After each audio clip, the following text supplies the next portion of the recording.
After the Imperial Russia left the continental system of Napoleon against the British trade route in Europe, France had been preparing for war since then. In response to the Russian ultimatum sent by the Tsar to Napoleon, demanding his withdrawal from Poland and Prussia, France declared war on Russia. However, the situation was not the same. The Central Europe had rich agriculturally and densely populated areas. That was an advantage for the Napoleonic army.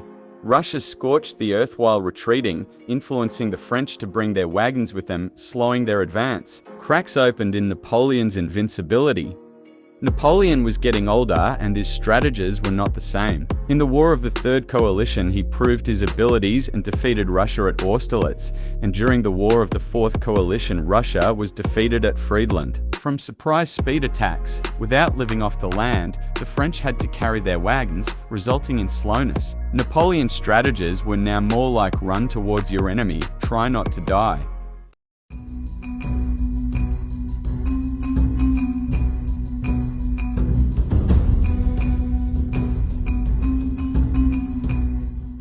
At first, Napoleon met with little resistance and moved quickly into the enemy territory.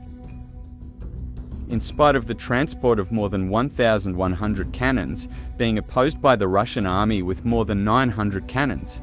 But the roads in Lithuania near Vilna, modern-day Vilnius, were actually small dirt tracks through areas of birched woodland and marshes. At the beginning of the war, supply lines already simply could not keep up with the forced marches of the corps, and rear formations always suffered the worst privations. On the 25th of June, Murat's reserve cavalry provided the vanguard with Napoleon, the Imperial Guard and Davout's First Corps following behind. Napoleon spent the night and the next day in Kaunas, allowing only his guards, not even the generals, to enter the city. The very next day, he rushed towards Vilna, pushing the infantry forward in columns that suffered from heat and heavy rain. The central group marched 110 kilometers in 2 days. Ney's Third Corps marched down the road to Suderve, with Oudinot marching on the other side of the Vilna River. Since the end of April, the Russia headquarters was centered in Vilna, but on 24th of June, couriers rushed news about crossing of the Niemen to Barclay de Tolly. Barclay was a Russian field marshal, former Minister of War. Before the night has passed, orders were sent out to Bagration and Platov, who commanded the Cossacks, to take the offensive. Alexander left Vilna on 26th of June and Barclay assumed overall command. The French army reached Vilna on 28th of June with only light skirmishing, but leaving more than 5,000 dead horses in his wake. These horses were used to bringing up furthermore supplies to an army in desperate need. Napoleon thought that Alexander would sue for peace at this point and was to be disappointed. It would be his last disappointment. Balashov demanded the French to return to Niemen before negotiations. Barclay continued to retreat to Drissa, deciding that the concentration of the First and Second Army was his first priority. Several days after crossing the Niemen, a number of soldiers began to develop high fever and red rash on their bodies. Typhus has made its appearance. On June 29th and 30th of June, a thunderstorm struck Lithuania during the night and continued for several hours and days. The results were most disastrous to the French forces. The movement of troops was impeded or absolutely checked, and the vast troop and supply trains on the Vilnius-Kaunas road became disorganized. The existing roads became little better than quagmires, causing the horses to break down under the additional strain. The delay and frequent loss of these supply trains caused both troops and horses to suffer. Napoleon's forces traditionally were well supplied by his transportation corps, but they proved inadequate during the invasion. The foraging in Lithuania proved hard, as the land was mostly barren and forested. The supplies of forage were less than that of Poland, and 2 days of forced marching made a bad supply situation even worse. Some 50,000 stragglers and deserters became a lawless mob warring with the local peasantry in all-out guerrilla war, which further hindered supplies reaching the French army. Central to the problem were the expanding distances to supply magazines, and the weather became an issue.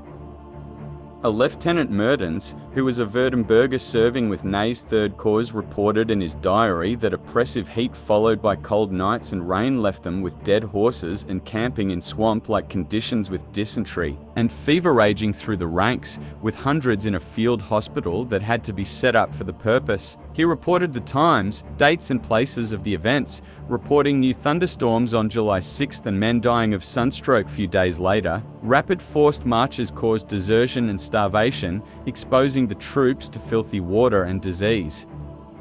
During the attack phase at Vilna, less blood flew but casualties were rising. Diseases spread across the soldiers, the weather was unfavorable and many deserted due to low amount of supply. Such a horrifying start.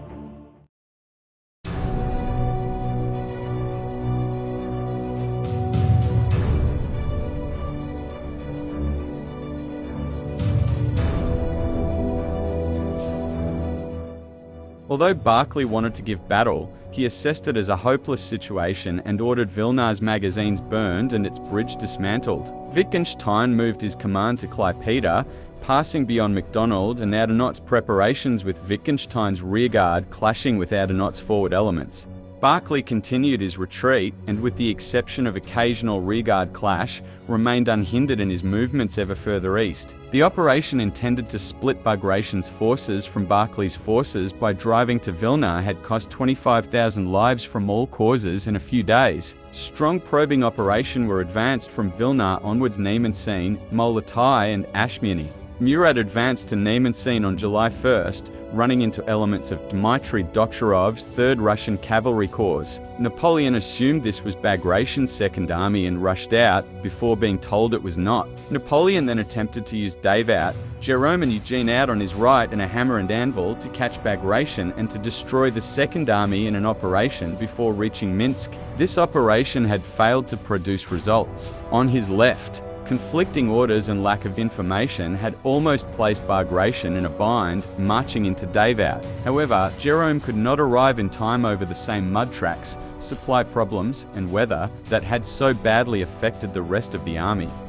In the first 2 weeks of July, the French army had lost 100,000 troopsmen due to sickness and desertion. On July 8th, Dirk van Hogendorp was appointed as governor of Lithuania, organizing hospitals for the wounded in Vilnius. Luysen was appointed in Königsberg, and the main problem was forage in East Prussia. For 3 weeks, the Dutch soldiers had hardly seen bread and only eaten soup. Desertion was high among the Portuguese and Spanish formations. They proceeded to terrorize the population, looting whatever lay to hand. The areas in which the French army passed were devastated and depopulated. Davout had lost 10,000 men marching to Minsk on 8th of July and would not attack Bagration without Jerome joining him. He ordered the Polish cavalry to search for the thousands looting soldiers who stayed beyond. Davout left the city, and a Polish man named Joseph Barbanegro organized the logistics.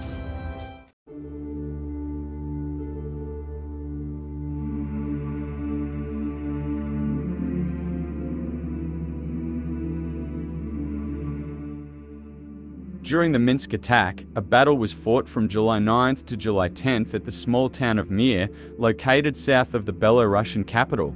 The Polish army under the command of General Alexander Roznik and Tyszkiewicz was formed of the 2nd, 3rd, 7th, 11th, 15th and 16th and Land regiments, Polish 4th Chasseurs and 1 horse battery, being a total of 3,000 men and 2 guns. The Russian army under the command of Matvei Platov and Alexander Vasilchevok was formed of 8 Cossack regiments, 2 Don batteries, Tikra Hussars, Kiev and New Russia Dragoons, 2 horse batteries, Lithuanian Uhlans, 5th Jaegers, being a total of 9,000 men and 24 guns deployed south of Mir. When 1 brigade of the Polish 4th Light Cavalry attacked Platov, advanced posts, numbering about 100 men. These advanced posts had the dual job of both observation and sentry duty, and to entice the enemy to attack. Ambushes of 100 men each were set up farther down the road to Mir. The Polish General Alexander Roznik's forces clashed with Russian Alexander Vasilchekov's cavalry, resulting in hand-to-hand combat with fairly even losses. Followed by Uhlans, they swept through the village, attacking Platov's main force. A third Polish brigade attempting to join the fight was encircled and broken by Cossacks, after which the entire Polish force gave ground, driven back with the aid of Russian hussars. After the arrival of Vasilchukov's Ikturka hussars, dragoons, and other reinforcements, the battle raged for 6 hours, shifting to the nearby village of Simiakova. Platov defeated the enemy there and moved on to Mir, where he inflicted further losses on the enemy before tactically withdrawing. A complete rout was only averted by Tiskiewicz's brigade, which covered the Polish retreat. The town of Mir and fort ruins were used as a headquarters by Jerome Bonaparte, until he decided on the 16th to leave the army after quarrels with Vandamme, Davout and with his older brother. After retreating, the Mir castle was destroyed with gunpowder.